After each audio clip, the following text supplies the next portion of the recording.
Okay. So study में थोड़ा ज़्यादा गैप हो गया क्योंकि हम बाहर थे कुछ दिन से, तो आपकी क्लासेस नहीं लग पा रही थी। अभी हम लोगों ने पिछले लेक्चर में टेक्सचर पढ़ रहे थे सेडिमेंट्री रॉक का। सो ग्रेन एम्ब्रिकेशन तक हमने पढ़ा दिया था, और आई थिंक हमें लगता है कि अब हमें पूरा पूरा लिखाने की ज़रूरत नहीं है। हम आपको बोलते जाएं तो आप लिख सकते हो, इतना तो क्या होगा। थोड़ी बहुत जो ऐसा लगता है हमको कि ये टफ़ है वो हम चीज़ें लिखते जाएंगे, पर अब ज़्यादा कुछ पार्ट बचा नहीं है टेक्सचर का, तो हम लोग इस लेक्चर में टेक्सचर कंप्लीट करेंगे और फिर जो उसका मैथमेटिकल पार्ट है, एप्लीकेशन है, उसको हम नेक्स्ट लेक्चर में कवर करेंगे। ओके, सो ये आपका टेक्सचर का पार्ट 2 है। टेक्सचर जो है सेडिमेंट्री का, वो हर एग्ज़ाम में कभी ना कहीं से तो आता ही है। सो थोड़ा ढंग से टेक्सचर और स्ट्रक्चर पढ़ लेना। ओके, लाइट आई थिंक अभी क्लियर दिख रहा होगा। ये ऐसा शॉर्ट नोट्स है, इसे हम आपको एक्सप्लेन करते जाएंगे। इसका अभी आप एक स्क्रीनशॉट ले लो तो ये आपको हेल्प हो जाएगा थोड़ा लिखने के लिए, और बाकी चीज़ें जो भी हैं वो हम बोलते जाएंगे। Okay okay, so I think आपने ले लिया होगा। अब उसके बाद में है टेक्सचर के बाद ग्रेन सॉर्टिंग। सॉर्टिंग क्या होती है? सॉर्टिंग हम लोग ऐसे बोलते हैं ना कि इस चीज़ को सॉर्ट आउट कर लिया, मतलब उसको निपटा लिया ऐसे करके, वैसा वाला नहीं। जैसे कोई भी मान लो पार्टिकल है आपके पास में, तो अगर कोई लोग ऐसे होंगे ना जो खेती वगैरह कर से कनेक्टेड होंगे, तो आपने देखा होगा जैसे अभी गर्मियों का सीज़न है, अभी आपके यहाँ अनाज आ रहा होगा, तो क्या करते हैं एक सीव, वो हम बुंदेलखंड से हैं तो हमारे यहाँ बोला जाता है उसको छन्ना बोला जाता है, बाकी आई डोंट नो हर जगह क्या बोला जाता है, और हमारा इतना खेती वाला बैकग्राउंड नहीं है तो और पता भी नहीं है उसको क्या बोलते हैं। उस पर क्या करते हैं, अनाज डालते हैं, और उससे क्या होता है, जो एक स्पेशल साइज़ का अनाज है वो उनके पास आ जाता है, और जो बाकी कचरा या फिर छोटे दाने हैं वो सारी चीज़ें अलग हो जाती हैं। तो उससे वो ग्रेडिंग कर लेते हैं कि हमें जो अरहर है वो इस साइज़ की चाहिए, तो जो इस साइज़ का है या फिर मिट्टी कचरा है वो अलग कर लिया। तो वो उन्होंने क्या किया, ग्रेड किया उसको। उसी तरह ग्रेडिंग जब हमारे सेडिमेंट्स में होती है तो उसको क्या बोलते हैं, सॉर्टिंग बोलते हैं। सो सॉर्टिंग क्या होती है, कोई भी सेडिमेंट है जो कि एक ही, जो हमारी उसकी वेंटवर्थ की स्केल है वो एक ही साइज़ पे आना चाहिए। मतलब अगर कोई चीज़ कॉबल है तो वो कॉबल ही होगी, अगर कोई सैंडसाइज चीज़ है, कोई भी पार्टिकल है तो वो सैंडसाइज ही होगा। और मोस्टली सॉर्टिंग कौन सी होती है, मीडियम सैंड टाइप। पर इन जनरल हम बोल सकते हैं कि कोई भी ऐसा वेल सॉर्टेड होगा जिसमें कि एक ही क्लास आ रही हो वेंटवर्थ की, और ये क्या होगा, इसके ट्रांसपोर्ट का, कि किस तरीके से रॉक ट्रांसपोर्ट हुई है उसको, और यूनिफॉर्मिटी को शो करेगा। सो सॉर्टिंग व्हाट सो आ जाएगा uniformity in grain size. What is grain size, remind कीजिए, इसके पहले वाले लेक्चर में हम लोग ग्रेन साइज से पढ़ा था। सो ग्रेन साइज कोई यूनिफॉर्मिटी को ही हम सॉर्टिंग कहते हैं। तो सॉर्टिंग में लिख सकते हो कि a well sorted sediment is compose of class that mainly fall in one class on the Wentworth scale. A poorly sorted deposit contains a wide range of class size described as degree of uniformity of grain size. The degree of sorting depends upon how much transport the sediment has undergone. अब transport का क्या role है इस पर, हम लोग बार बार transport पे इतना फोकस क्यों कर रहे हैं। मानो कोई ये हिल्स आई जो यहाँ से ये रॉक जब आई तो ये इस तरीके से थी, अब ये मूव करते करते अलग अलग डायरेक्शन में से रोल कर रही होगी जब बड़ी है, या फिर उड़ भी रही है, तो ये टकरा रहे हैं इसके किनारे, तो ये जितना ज़्यादा ट्रांसपोर्टेशन होगा उतनी ज़्यादा राउंडिंग होती जाएगी। और जब एक ही ट्रांसपोर्टेशन एजेंसी होगी, एक ही साइज़ को ही वो ट्रांसपोर्ट कर पाएगी, तो वो एक साइज़ के ही पार्टिकल्स को दूसरी जगह डिपॉजिट करेगी। अब ऐसा चल रहा है कि कहीं पर पहले कुछ पार्टिकल हैं कि कोई एक, मान लो ये बेसिन है, इस पर कुछ पार्टिकल तो विंड की वजह से डिपॉजिट हुए और कुछ ग्लेशियर की वजह से डिपॉजिट हो रहे हैं। तो जो विंड वाले हैं वो कैसे होंगे, वेल सॉर्टेड होंगे। क्यों? क्योंकि वो उड़ा के ला रही है, कुछ रोल करके ला रही है, कुछ सस्पेंड करके ला रही है अपने आप में। पर जो ये वाले हैं जो आइस के साथ आए हैं, तो अगर आइस मेल्ट करके आ रही है तब तो ठीक है, पर अगर आइस मेल्ट नहीं कर रही है, डायरेक्ट चंक्स ऑफ आइस हैं, वो बहुत बड़े बड़े आइसबर्ग के फॉर्म में हैं और वो आकर के डायरेक्ट डिपॉजिट कर रही है, तो उसमें क्या हुआ, जो पार्टिकल हैं वो तो आइस के अंदर धंसे हुए थे ना, तो उनमें तो कोई ट्रांसपोर्टेशन का इफेक्ट लगा नहीं, उनकी तो कोई राउंडनेस नहीं हुई, उनके तो शार्प एजेस कुछ ख़त्म नहीं हुए। तो जब उनके शार्प एजेस चेंज नहीं हुए और सारे तरीके का उस पर बड़े बोल्डर्स भी होंगे, कॉबल भी होंगे, पेबल भी हैं, सैंड साइज पार्टिकल भी है और कुछ क्ले साइज पार्टिकल भी है, तो वो ग्रेडिंग नहीं हो पाई उसकी उस एजेंसीज़ के थ्रू। तो वो इस वजह से ट्रांसपोर्टेशन पे बहुत ज़्यादा जोर दिया जाता है सॉर्टिंग में। सो सॉर्टिंग आपका क्लियर होगा। उसके बाद में एक टर्म आता है टेक्सचरल मैच्योरिटी। टेक्सचरल मैच्योरिटी क्या होती है कि कोई जो मटेरियल है वो टेक्सचरली कितना मैच्योर हो गया है, उसमें कोई एक टेक्सचर है वो किस तरीके से परसिस्ट कर रहा है। ओके, सो टेक्सचर मैच्योरिटी, सॉरी थोड़ा एडजस्ट कर लेना। टेक्सचरल मैच्योरिटी क्या होती है, वो जितनी ज़्यादा होगी उतनी ही ज़्यादा वो कंपोजिशनल मैच्योरिटी को भी शो करेगी। ऐसा हम समझने के लिए कह सकते हैं, ऑलवेज ट्रू नहीं होता है। So high textural maturity leads to high compositional maturity. और टेक्सचरल मैच्योरिटी क्या होती है, जो रेजिस्टेंट मिनरल है अपॉन नॉन रेजिस्टेंट मिनरल, इन दोनों का रेशियो, रेजिस्टेंट मिनरल और नॉन रेजिस्टेंट मिनरल का रेशियो क्या कहलाता है, टेक्सचर मैच्योरिटी। रेजिस्टेंस मिनरल और नॉन रेजिस्टेंस मिनरल क्यों लिए गए, क्योंकि रेजिस्टेंस जितना अच्छा होगा मिनरल्स का, वो उतनी दूर तक ट्रैवल कर पाएंगे, उतना ज़्यादा सर्वाइव कर पाएंगे ट्रांसपोर्टेशन को, तो उतनी ही अच्छी उनकी ग्रेडिंग भी हो पाएगी, उनकी सॉर्टिंग भी हो पाएगी, उनकी राउंडनेस भी बढ़ पाएगी। और जो नॉन रेजिस्टेंट मटेरियल है वो क्या होगा, पूरा ही ब्रेक डाउन हो जाएगा। मान लो कोई मिट्टी है और एक रॉक है, दोनों को आपने ट्रांसपोर्ट कराया वाटर के साथ में, तो रॉक क्या होगी, ट्रांसपोर्ट कर गई, पर जो मिट्टी थी वो क्या हो गई, घुल गई, सॉल्यूशन बन गई, वो डिसअपीयर हो गई। तो इसलिए रेजिस्टेंट एंड नॉन रेजिस्टेंट। सो ये जनरली लिंक किससे होता है, लिंक बोल सकते हैं हम, डायरेक्टली इक्वल तो नहीं बोल सकते हैं, पर लिंक होता है कंपोजिशनल और मिनरोलॉजिकल मैच्योरिटी से। High textural maturity leads to high compositional maturity. और मेजर क्या करती हैं texture maturity, texture maturity measure proportion of resistant और stable minerals present in sediment to less resistant minerals. ये जो हमने बोला ना अभी, इसको आप अगर लैंग्वेज के फॉर्म में लिखना चाहें, textural maturity equal to resistant mineral और नॉन रेजिस्टेंट, तो इसको आप कैसे लिखेंगे कि measure of proportion of resistant और stable mineral present in sediment to less resistant mineral. Sandstone सोचो, अगर सैंडस्टोन आप सोचते हैं तो सैंडस्टोन में कौन सा मिनरल सबसे ज़्यादा रेजिस्टेंट होता है। सो सैंडस्टोन में जब मैच्योरिटी ज़्यादा होगी तो उसमें क्या बचेगा, मोस्टली क्वार्ट्ज बचेगा। क्यों, क्योंकि जो नॉन रेजिस्टेंट मिनरल हैं वो उतना ट्रैवल नहीं कर पाए और वो बीच में ही ख़त्म हो गए। सो ये किससे इन्फ्लुएंस है, जो सोर्स रॉक है, जहाँ से आपकी रॉक निकली हुई थी जब वहाँ पर वेदरिंग हुई थी, वो सोर्स रॉक का कंपोजिशन क्या है, वही टेक्सचरल मैच्योरिटी को डिपेंड करता है। ओके, ये कुछ मिनरल्स हैं जिनको आप याद रख सकते हो, जैसे क्वार्ट्ज है वो मोस्ट रेजिस्टेंट मिनरल होता है, वहीं जर्कन मोस्ट स्टेबल है, इसीलिए जब अर्थ की एज निकाली जाती है तो वो जर्कन क्रिस्टल के माध्यम से निकाली गई है। ओके, और टेक्सचरल मैच्योरिटी शो किसको करेगी कि जो क्ले कंटेंट है वो कम होना चाहिए, राउंडनेस ऑफ ग्रेन ज़्यादा होनी चाहिए, सॉर्टिंग अच्छी होनी चाहिए, गुड सॉर्टिंग होनी चाहिए। और टेक्सचरल मैच्योरिटी डिपेंड किस पे करती है, जैसे ये ट्रांसपोर्टेशन पे डिपेंड कर रहा था, वैसे ही टेक्सचरल मैच्योरिटी भी जो एनर्जी इनपुट है उसके साथ साथ इंक्रीज होती है। जैसे जैसे एनर्जी ट्रांसपोर्टेशन की एनर्जी है मान लो वो इंक्रीज़ कर रही है, तो वैसे वैसे ही टेक्सचरल मैच्योरिटी भी इंक्रीज़ करती है। इससे रिलेटेड एक ग्राफ होता है जो हम आपको शो करते हैं, उससे आपको टेक्सचरल मैच्योरिटी और अच्छे से समझ आएगी। तो ये बना बनाया ग्राफ है, आप इसी से देख लीजिए,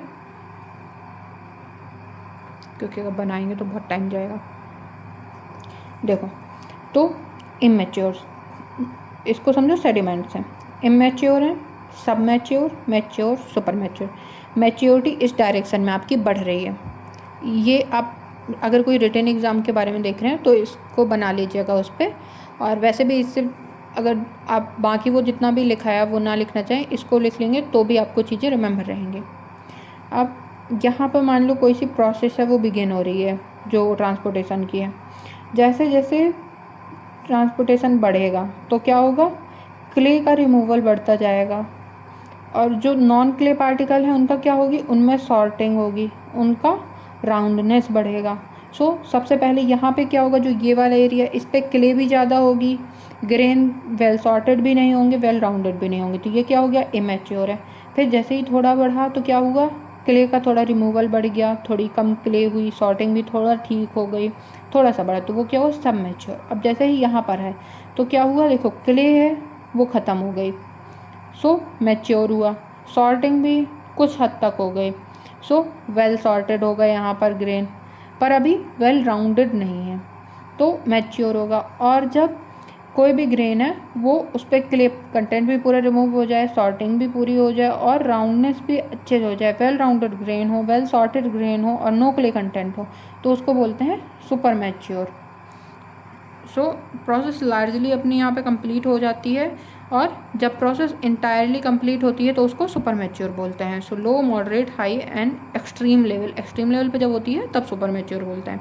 इसका एक स्क्रीनशॉट ले लीजिए, ये यहाँ जो लिखा है वो जाने दीजिए, इसका स्क्रीनशॉट ले लीजिए।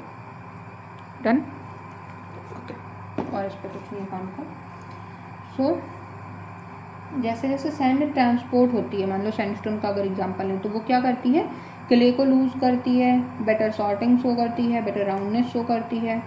और इन सारे क्राइटेरिया को अगर हम वो करें तो जो सैंडस्टोन होता है उसको हम कैसे कर सकते हैं, जैसे अभी ग्राफ में देखा आपने, इमेच्योर, मैच्योर एंड इमेच्योर, सब मैच्योर, सुपर मैच्योर, इस तरीके से आप क्लासीफाई कर सकते हैं। सो ये हो गई आपकी टेक्सचरल मैच्योरिटी।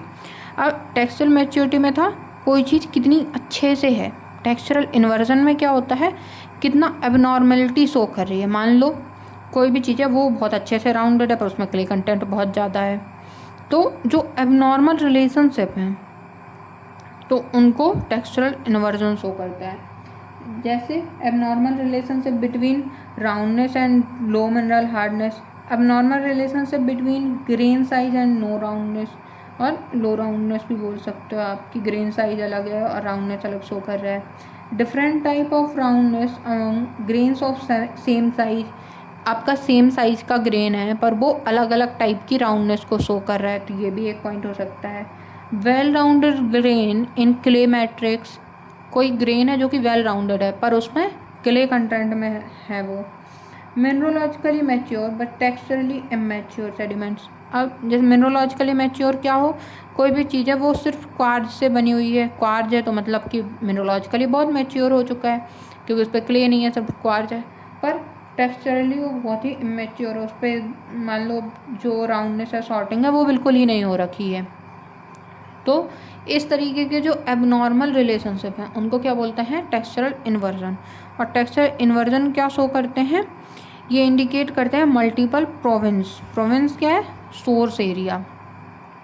तो टेक्सचरल इन्वर्जन क्या शो करेंगे, मल्टीपल प्रोविंस को शो करेंगे, एबनॉर्मल रिलेशनशिप शो करेंगे बिटवीन राउंडनेस और जो लो मिनरल हार्डनेस है, between grain size and no roundness, और डिफरेंट राउंडनेस होगी, सेम ग्रेन साइज में हो सकती है, वेल और ग्रेन है वेल राउंडेड जो कि क्ले मैट्रिक्स में मिल सकते हैं। मिनरोलॉजिकल मैच्योर बट टेक्सचरली इमैच्योर है, तो इतनी कुछ कंडीशंस हो सकती हैं।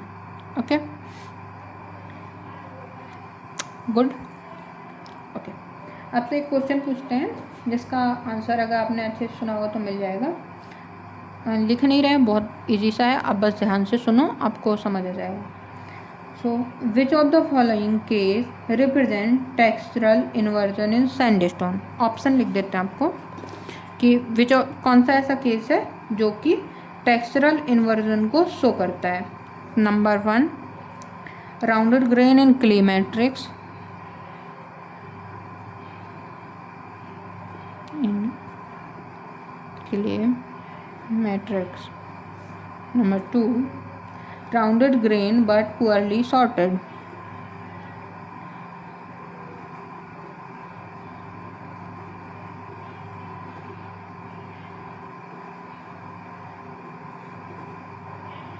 अब जो आपके ऑप्शन है, ऑप्शन 1 है ओनली 1, अच्छा ए बी डाल देते हैं, ऑप्शन बी है ओनली 2, ऑप्शन सी है बोथ 1 and 2, ऑप्शन डी है नाइदर 1 of 2। आपको इसका आंसर देना है कमेंट में, ठीक है। भरोसा है आप पे, आप नहीं दोगे फिर भी दे देना मन कर जाए तो। चलो, सो अगर रॉक क्या है, मोर देन 25% फेल्सपार है, तो वो क्या हम कह सकते हैं, ये एक फैक्ट मिला था इसलिए हमने लिख दिया कि जो फेल्सपार है अगर किसी रॉक में 25% से ज़्यादा है तो वो उस अपने डिपोजिशन को कैसा शो करता है कि वो किस टाइप के इन्वायरमेंट में डिपॉजिट हुआ होगा, ड्राई एंड कोल्ड इन्वायरमेंट में डिपॉजिट हुआ होगा। ओके, अब एक और ग्राफ होता है जिसकी हेल्प से आप ये देख सकते हो कि किस तरीके से चीज़ें मैच्योर हैं या फिर इमेच्योर हैं। तो आपको ग्राफ छोड़ो, कुछ अपना दिमाग लगाओगे तो आपको समझ आ जाएगा कि मान लो एलुवियल फ़ैन है। एलुवियल फ़ैन कहाँ पर डेवलप होता है, जब कोई भी रिवर है वो माउंटेन एरिया से नीचे आ रही है, माउंटेन से डायरेक्ट नीचे आ रही है, तो वो क्या कर रही है, अपने साथ में बहुत सारा मटेरियल कैरी कर रही है, पर उसको ट्रांसपोर्ट करते टाइम उसको सॉर्ट करने का, उसको राउंडेड करने का, उसको अलग अलग कैटेगराइज करने का, किसी भी चीज़ का उसको टाइम नहीं मिल रहा है, बल्क में मटेरियल आ रहा है। जब बल्क में मटेरियल आएगा तो वो कैसा होगा, इमेच्योर मटेरियल होगा। क्लियर। अब जैसे आपका एओलियन ड्यून है, वो कैसे हो रहा है, विंड ट्रांसपोर्ट कर रही है मटेरियल को, फिर एक पर्टिकुलर साइज़ के हिसाब से विंड उठाकर उनको ले जा रही है या फिर रोल कर रही है, तो डिपेंड ऑन साइज विंड उनको अलग अलग मोड्स में ट्रांसपोर्ट कर रही है, उसके बाद उसको डिपॉजिट कर रही है। तो वो एक ग्रेडिंग के हिसाब से डिपॉजिट करेगी कि जो ज़्यादा बड़े मटेरियल है उनको उठा के नहीं ले जा पा रही तो उनको धक्का देते हुए लाएगी, तो वो बेस पार्ट पे होंगे, बेस में होंगे। जो लाइटर पार्ट है वो सस्पेंडेड है, वो आ रहे हैं तो वो ऊपर ऊपर होंगे। तो वो एक तरीके से ग्रेडिंग शो कर रही है। तो जो मैच्योर पार्ट होगा वो कहाँ पर होगा, एओलियन में होगा। जो सुपर मैच्योर है, तो जैसे बीच है, बीच में क्या होगा, रिवर पूरा अपना लाइफ साइकिल निकाल के आ रही हैं, उसके बाद वो बीच पे डिपॉजिट कर रही हैं। बीच में कैसा होगा, सुपर मैच्योर टाइप का डिपोजिशन होगा।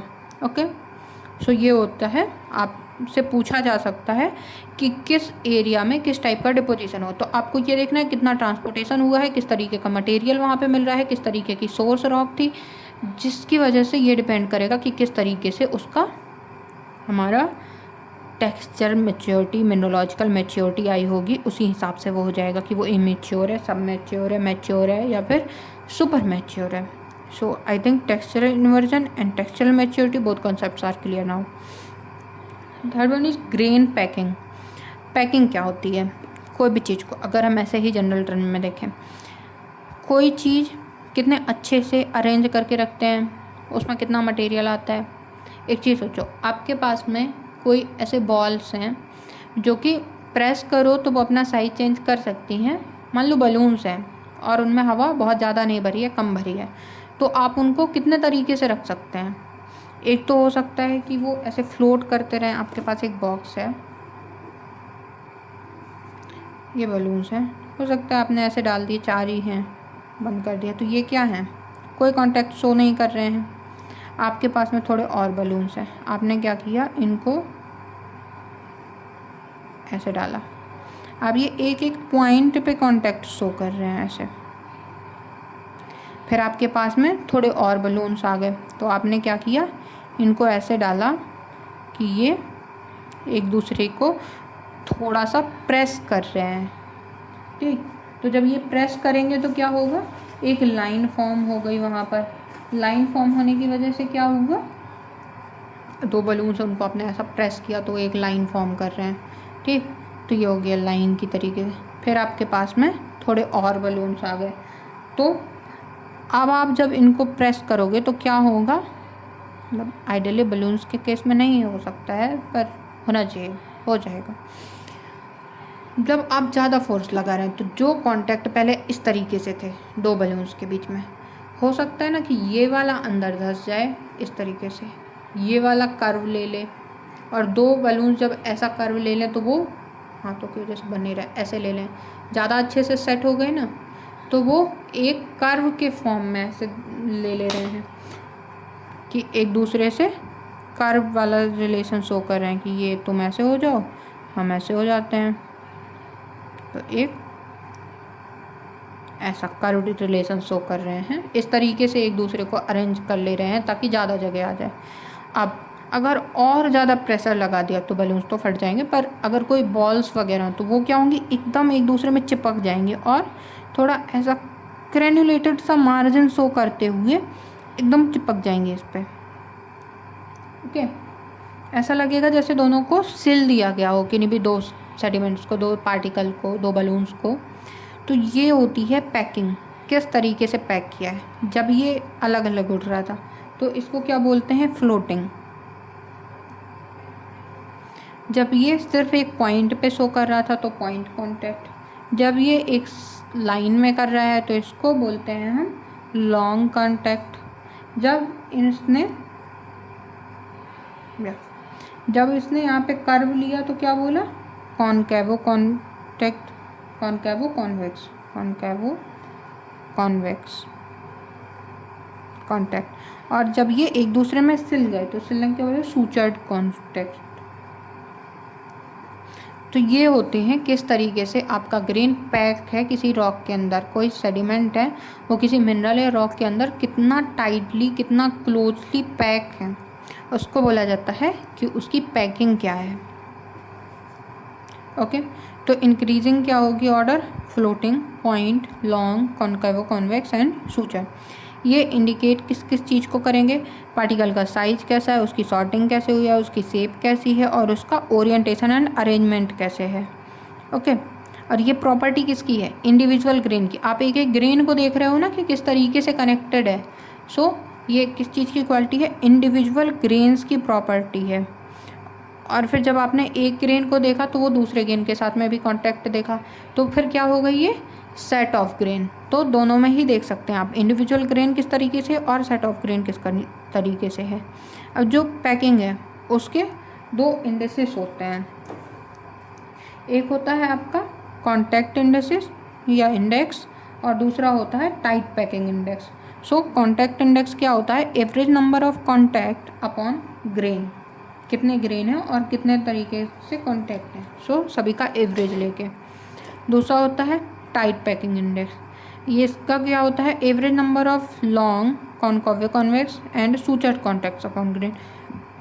जो पॉइंट एंड फ्लोटिंग है उनको अगर हम छोड़ दें तो वो किस में आएगा, टाइट पैकिंग में। गुड। अब अकॉर्डिंग टू टेलर, एक टेलर हुए जिन्होंने कॉन्टैक्ट्स को अपने हिसाब से बताया कि कौन कौन से तरीके के कॉन्टैक्ट्स होते हैं। सेम वही हैं जो उसमें हैं, बस इसमें पॉइंट कॉन्टैक्ट जो होता है उसको टेंजेंशियल कॉन्टैक्ट बोल देते हैं। सो टेंजेंशियल क्या हो गया, कॉन्टैक्ट्स हो गया जो कि पॉइंट कॉन्टैक्ट है एक दूसरे के बीच में। लॉन्ग, जिसमें कि appearing as a straight line in the plane of thin section. Thin section में कैसा होगा, प्लेन की तरीके से शो करेगा, एक लाइन की तरीके से। कॉनकेव कॉन्वेक्स में क्या होगा, appearing as a curved line in the plane of thin section. So concave convex में कर्व्ड लाइन की तरह शो करेगा। Suture contact caused by mutual stylolytic impression of two or more grains। स्टाइलोलाइट्स कैसे show करते हैं, सो वैसे ही एकदम कर्व्ड सा ग्रेन शो करेगा बहुत ज़्यादा। ये लिखा है by mutual stylolitic impression of two और मोर ग्रेन, बहुत ही सूचर्ड हो गया, ऐसा लगे जैसे सिल दिया गया हो। ठीक है, सो ये हो गया आपका टेक्सचर के बारे में। एक और टॉपिक आता है paleo current analysis. Paleo current क्या होती है, पेलियो करंट होता है जो पुराने टाइम पे आपका जो पास्ट टाइम था, पास्ट में किस तरीके से डायरेक्शन थी, किस तरीके से ओरिएंटेशन था कोई भी एजेंसीज का, मान लो विंड का, या फिर आपके जो रिवर वाटर है, जो फ्लोइंग वाटर है उसका किस तरीके से, या फिर जो आइस मूव करी तो वो किस डायरेक्शन में मूव करी, वो सारी चीज़ें जो हम देखते हैं वो पेलियो करंट के थ्रू देखते हैं। पेलियो करंट किस किस टेक्सचर की वजह से देखी जा सकती है, किस किस तरीके से देख सकते हैं, by orientation of fossil. Fossil किस तरीके से ओरिएंटेड है, क्रॉस बेड, जो आपको क्रॉस बेड दिखाए थे टेक्सचर में अपन ने पढ़े हैं, स्ट्रक्चर में पढ़ेंगे। सो क्रॉस बेड्स की वजह से देख सकते हैं कि उनकी डायरेक्शन किस तरीके से। असिमेट्रिकल रिपल्स, रिपल्स दो टाइप की होती हैं ना, एक होती हैं सिमेट्रिकल रिपल, ऐसे ऐसे, तो ये क्या कर रही हैं, ये होती हैं टॉप एंड बॉटम के निर्धारण में काम आती हैं, और एक होती हैं जो इस तरीके से मूव करती हैं, तो ये बताती हैं कि इस साइड से। इम्ब्रिकेशन जैसे बता रहा था कि पेलियो करंट डायरेक्शन किस तरीके से, इम्ब्रिकेशन डायरेक्शन, तो ये होती हैं पेलियो करंट डायरेक्शन कि कैसे निकाल सकते। पेलियो करंट डायरेक्शन का एक अलग से भी चैप्टर है, वो एक्सप्लेन करेंगे जब पढ़ेंगे, अभी सिर्फ हम लोग बेसिकल पढ़ रहे हैं, ठीक है, इसके बारे में। सो पेलियो करंट डायरेक्शन निकालने के लिए क्या करते हैं, हम रोज डायग्राम बनाते हैं। अब रोज डायग्राम का क्या करते हैं अपन, हम आपको मैथमेटिकल पार्ट बता देते हैं रोज डायग्राम बनाने का, पर अगर आपके किसी भी सब, क्योंकि हमें लगता है रोज डायग्राम आई थिंक एग्ज़ाम में ऐसे नहीं आता होगा, या फिर आता है, आपने कहीं क्वेश्चन देखा है तो आप क्वेश्चन भेज दीजिएगा या फिर बताइएगा। और अगर आपको सीखना है कि रोज डायग्राम कैसे बनाते हैं, आपके एमएससी में होगा, एमएससी में क्योंकि होता है जनरली, तो आप बताइएगा, हम आपको रोज डायग्राम बनाना बता देंगे कैसे बनता है। बस छोटा सा ग्राफ है, कुछ नहीं है, बहुत ईजी है। और जो रोज डायग्राम बनाने के लिए जो मैथमेटिकल ऑपरेशंस होती हैं वो हम अभी बता देते हैं आपको। रोज डायग्राम क्या करता है, पेलियो करंट की डायरेक्शंस को बताता है। अगर रोज डायग्राम यूनी मॉडल है तो वो क्या बताएगा, एक प्रोमिनेंट डायरेक्शन है, जैसे कि रिवर या ग्लेशियर गए हैं। बाई मॉडल है तो टू डायरेक्शन है, टू डायरेक्शन शो कौन करता है, टाइडल।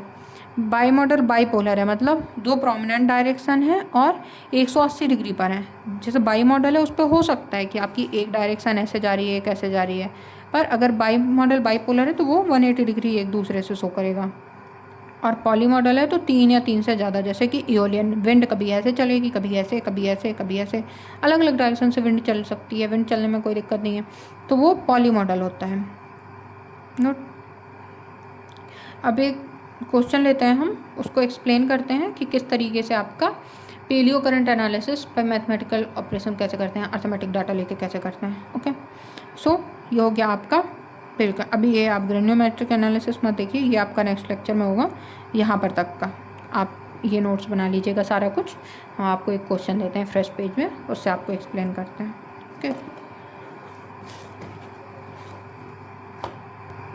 ओके, तो ये आपका क्वेश्चन है कि find out the paleo current direction with a given raw data.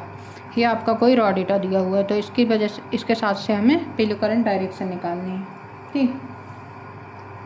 तो अगर आप इसका डायरेक्ट मीन निकाल के रॉ डेटा निकालने की कोशिश करो किस डायरेक्शन में आएगा, तो क्या होगा, ये क्वेश्चन गलत हो जाएगा आपका। आपको हमेशा देखना है कोई भी डेटा है वो क्या है, 180 से ऊपर है या कम है। सो मेथड क्या होते हैं कि इंडिविजुअल पेलियो करंट डायरेक्शन है वो लेस देन 180 है और ग्रेटर देन 180 है। तो अगर लेस देन 180 है तो कोई चेंज नहीं करते हैं। आप चाहो तो ये चीज़ें लिख सकते हो अपनी लैंग्वेज में कि अगर लेस देन 180 है तो कोई चेंज नहीं, अगर ग्रेटर देन 180 है कोई भी इंडिविजुअल पेलियो करंट डायरेक्टा, तो उस डाटा को क्या करेंगे, 360 में से माइनस कर देंगे। जैसे 184 माइनस 360 कितना आ जाएगा, -176।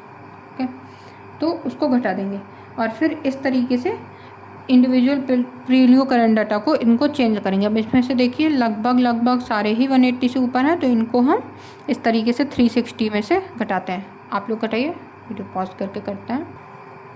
ओके, सो इस तरीके से हमने इसको कैलकुलेट कर लिया। अब उसके बाद क्या करना है, इन सभी का मीन कैलकुलेट करेंगे। सो मीन कैलकुलेट करेंगे, तो मीन में क्या होता है, इन सभी को ऐड करके और कितने नंबर से उनसे डिवाइड करेंगे। सो 205 डिवाइड बाई 15, इसको आप कैलकुलेट करोगे तो कितना आएगा, -153.67। ओके, अब अगर कोई भी वैल्यू पॉजिटिव में आती है, अगर ये माइनस में ना आके पॉजिटिव में आता तो इतना ही छोड़ देते, पर ये वैल्यू माइनस में आ रही है। माइनस में जब वैल्यू है तो उसको क्या करते हैं, 360 माइनस फाइनल कर देते हैं। सो 360 माइनस 153.67 कितना आ जाएगा, 206.34। ठीक, तो मीन पेलियो करंट डायरेक्शन लगभग किसके पास में हो गई, 206 के पास। अब 206 कहाँ पर आएगा, नॉर्थ, साउथ, ईस्ट, वेस्ट। ये आ गया कितना,